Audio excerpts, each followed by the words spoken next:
ओम शांति। इस प्रकार से कई प्रकार के अनुभव शिव बाबा के साथ ब्रह्मा बाबा के जीवन में आए। अपनी 33 करोड़ की संपत्ति को शिव बाबा के यज्ञ में समर्पण करके और माताओं को ट्रस्टी बनाकर कैसे ब्रह्मा बाबा अपने सभी ब्रह्मा वत्सों का राजकुमारों की तरह लालन पालन कर रहे थे। कभी रात को उनको देखने जाते कि सब बच्चों के पास रजाई है, तकिया है। कभी उनके पैरों को जाके चेक करते कि पैर सबने धुलाई किए हैं और समझाते कि बच्चे तुम्हें अपने आत्मा की तो सफाई करनी है, लेकिन शरीर को भी साफ करना है, रखना है, क्योंकि भक्त लोग जो है तुम्हारे चरणों को पूजते हैं। कभी उनको दूध और शहद से नहलाते और कभी उनको बादाम का दूध पिलाते और अपने आप से खुद ही बोलते कि ये शिव बाबा के नन्हे ठाकुर हैं, जिनको भक्त लोग कितनी श्रद्धा और भावना से पूजते हैं और भगवान ने इनको चुना है, और कैसे वो सतयुग की राज्य की स्थापना कर रहे हैं। इस प्रकार से ब्रह्मा बाबा बहुत ही भावना से, बहुत ही प्यार और स्नेह देते हुए ब्रह्मा वत्सों की लालन पालन कर रहे थे। कभी अब बैगरी पार्ट में तो कभी यज्ञ में दाल सब्जी ना भी होती तो पिताश्री ब्रह्मा बाबा खुद ही भट्टे पे खड़े होकर रोटियां सिकवाते बहनों के साथ, और सभी ब्रह्मा वत्सों को इकट्ठा करके मेज़ पर चादर बिछाकर रोटियों पर घी लगा लगा कर और उनमें एक गुड़ की डली रख के रोल करके बच्चों को बहुत प्रेम से देते रहते। लो बच्चे, खाओ बच्चे, आज शिव बाबा मीठे के साथ खाना खिला रहा है। अब ऐसा करते धीरे धीरे छटनी का समय भी आ गया है कि छटनी ब्रह्मा वत्सों के बीच में कौन निश्चय बुद्धि है, कौन संशय बुद्धि है, तो शिव बाबा पेपर तो लेंगे ही। बैगरी पार्ट की वजह से कई ब्रह्मा वत्स दमे की बीमारी का शिकार हो गए और खाने के लिए केवल ढोढा यानी लस्सी और बाजरे की रोटी ही होती थी। अब कई तो छोड़कर चले गए उस समय, ये कहकर कि इससे तो हम और ही बीमार हो जाएंगे। और कुछ निश्चय बुद्धि बच्चे ढोढा और बाजरे की रोटी से ही दमे की बीमारी से छूट गए, और छोड़कर जाने वालों की जो दमे की बीमारी थी वो बढ़कर लंबे काल तक चली। वास्तव में इसका खुलासा बाबा ने अंत की मुरलियों में किया है कि शिव बाबा के इम्तिहान में कुछ बच्चे अपने बाप को ही छोड़कर चले गए। ज़रा भी बाप पर निश्चय नहीं रखा कि पालना करने वाला क्या उनकी बीमारी से छुटकारा ना दिलाता। अब यहाँ से पता चलता है कि भगवान पर भरोसा करने वाले निश्चय बुद्धि बच्चे सदा विजयंती रहेंगे, और जिन्हें भगवान अर्थात बाप पर ही संशय आ गया उनके लिए तो गायन आपने सुना ही है कि संशय बुद्धि विनश्यंती, यानी वो परिस्थितियों से जूझते रहेंगे, अंत में फिर सजा खाकर साथ चलेंगे। तो इतना बड़ा यज्ञ पवित्रता के सागर ने रचा है तो परीक्षाएं तो वो लेगा ही। इसीलिए अगर हम भगवान के चमत्कारों को मानते हैं तो अपने साथ आने वाली समस्याओं से पार जाने के लिए भी तो उस पर भरोसा रखना चाहिए ना, तभी तो पेपर देकर इम्तिहान में पास होंगे। तो इतनी बड़ी अथॉरिटी हमारा परमपिता परमात्मा शिव धरती पर अवतरित हुआ है, तो बच्चों को गिर गिर कर ही तो संभालना सिखाएगा ना, अर्थात सशक्त बनाएगा।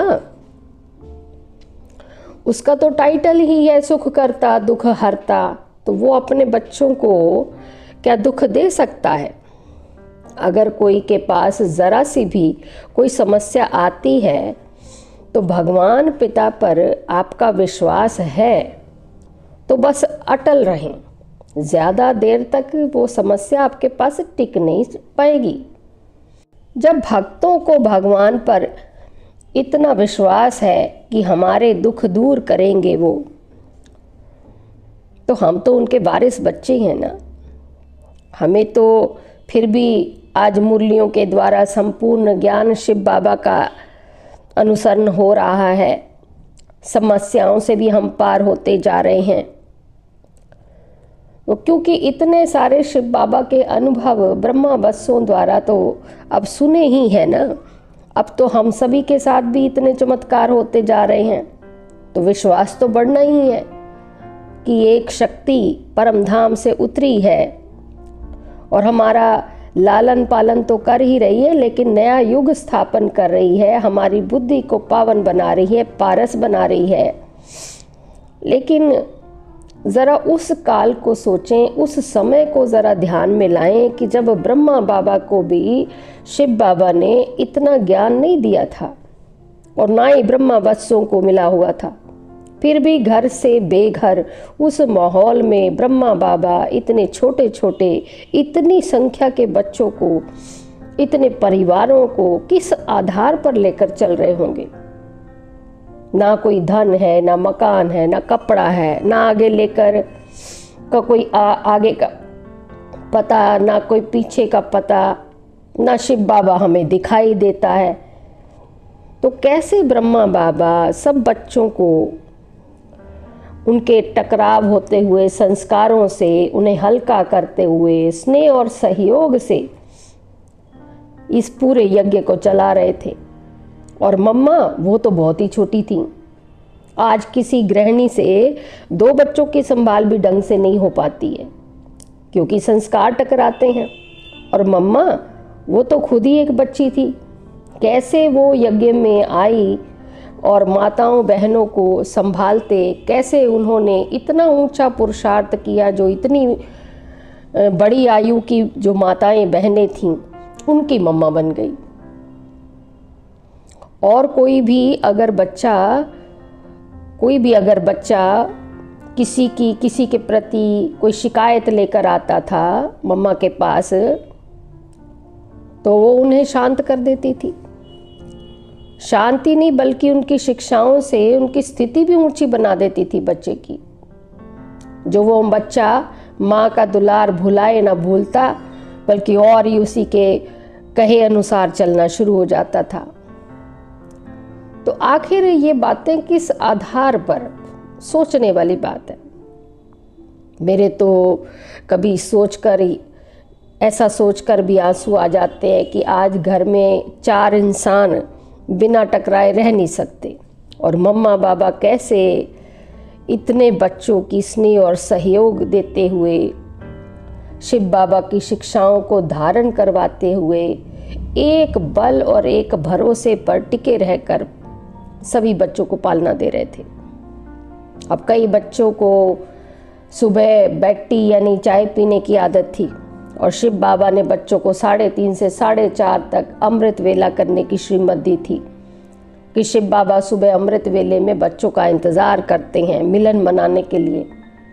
इसलिए ब्रह्मा बाबा सभी बच्चों के लिए 2 बजे ही उठ करके लकड़ियाँ जलाकर पानी का बड़ा सा पतीला चाय के लिए चढ़ा देते थे, क्योंकि शिव बाबा ब्रह्मा बाबा को कहते, मेरे मुरब्बी बच्चे, देखना कहीं तुम्हारे बच्चे शिव बाबा से योग लगाने की बजाय चाय से ना योग लगा लें।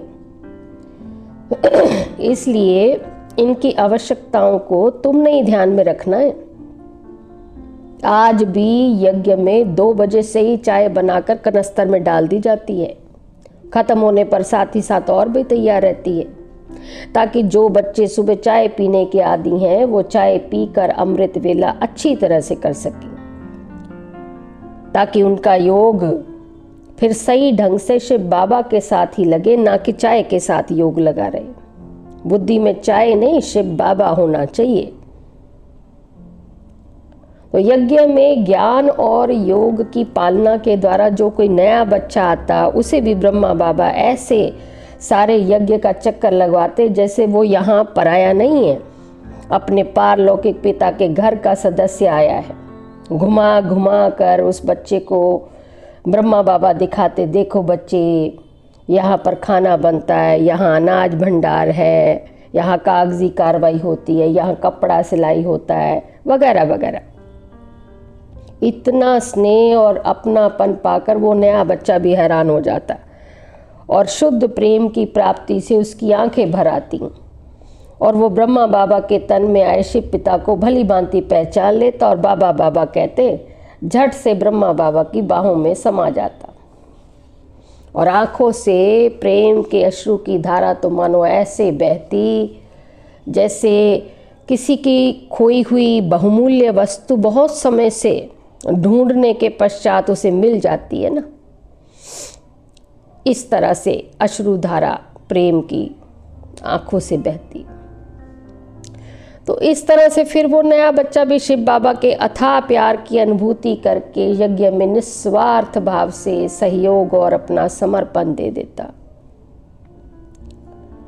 यज्ञ में ब्रह्मावस्यों की वृद्धि होती रहती। ऐसे ही आज भी यज्ञ का कारोबार अगर आप देखेंगे तो हैरान रह जाएंगे कि एक के बाद एक तो सम्मेलन समारोह, फंक्शन, सेलिब्रेशन, पता नहीं कितना कुछ यज्ञ में चलता ही रहता है। इतने सभी भाई बहन हर सम्मेलन में आए 20 से 25 हज़ार की संख्या में आए लोगों को खाना, नाश्ता, उनका रहना करना निश्चित समय अनुसार और पूरी स्वच्छता और प्रेम के साथ ऐसे बनाते हैं जैसे उनको हर पल हर घड़ी इस निस्वार्थ सेवा की नित्य नई प्राप्ति का अनुभव होता जा रहा हो। नहीं तो हम लौकिक घरों में देखते ही हैं ना कि 2 दिन भी मेहमानों का भोजन बनाते थक जाते हैं। और यहाँ पर हर ब्रह्मा बच्चे का चेहरा ऐसे खुशी से खिला रहता है मानो कह रहा हो कि हमारे परिवार के शिव बाबा के यज्ञ के नए बच्चे, नई आत्माएं आई हैं। तो उनकी सभी के लिए यही शुभकामना, शुभ भावना रहती है कि इन्हें भी वही सब कुछ प्राप्त हो जाए जो हमें प्राप्त हुआ है अपने परमात्मा पिता शिव से और अपने अलौकिक पिता श्री ब्रह्मा बाबा के द्वारा। आगे के भाग में हम जानेंगे कि सृष्टि की प्रथम देव आत्मा श्री कृष्ण ने अपने ब्रह्मा बाबा का पाठ निभाते हुए स्वयं को और परमात्मा पिता को एक लाइट के अव्यक्त शरीर में धारण करने के लिए अपनी संपूर्ण यात्रा कैसे समाप्त की।